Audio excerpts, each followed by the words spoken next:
We begin with breaking news tonight. A Kenmore Air floatplane crashed in the San Juan Islands, but remarkably, all 11 people on board survived. Several people are hospitalized. You're watching King 5 News at 10. I'm Jessica Janner Castro. The floatplane took off from Lake Union at about 4:30 this afternoon with the pilot and 10 passengers. Kenmore Air says the flight was headed to Roche Harbor, but went down at 5:15 off of Susha Island, north of Orcas Island. King 5's Jim Nelson is live for us at the Coast Guard station in Bellingham, where some of those survivors were taken. Jim?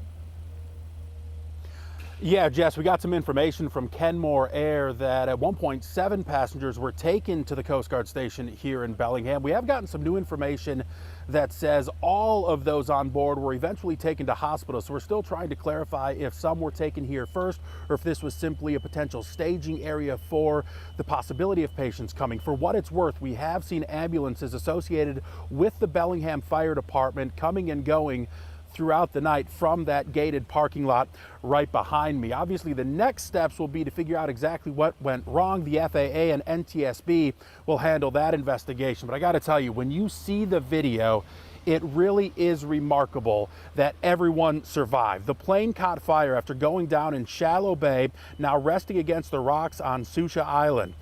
New video shows the survivors climbing out before that plane burst into those flames. Here's the latest on the passengers. We're told 6 were taken to a hospital here in Bellingham. Another 4 were taken to a hospital in Friday Harbor, and the pilot was taken to a hospital in Mount Vernon. We're told the injuries range from head trauma to broken bones.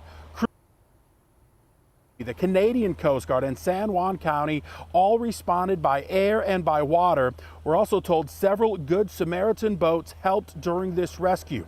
As aviation expert and longtime pilot John Nance explained to us, there will be a lot of factors that those federal investigators look into when trying to figure out exactly what happened.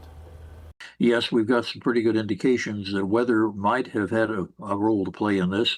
Certainly, we're dealing with an Otter, which is a very, very reliable bush airplane by de Havilland, been around for many, many decades, and now powered with a turboprop engine. And certainly, the pilots of Kenmore are all very experienced and very well versed in what they're doing. So, how this all came together, and whether or not it was an emergency landing that went bad, which is one of the possibilities, we don't know at this point. So as you can see on our radar, storms were moving through around the time of the crash. And as John Nance just pointed out, that could have been a factor. But of course, we'll have to wait and see to figure out what the investigators determine throughout the course of their investigation. We also just got word from Kenmore Air that all flights for tomorrow have been canceled as they focus on supporting the families and certainly the passengers involved in this crash or emergency landing gone wrong near the San Juan Islands. Live in Bellingham, Jim Nelson, King 5 News.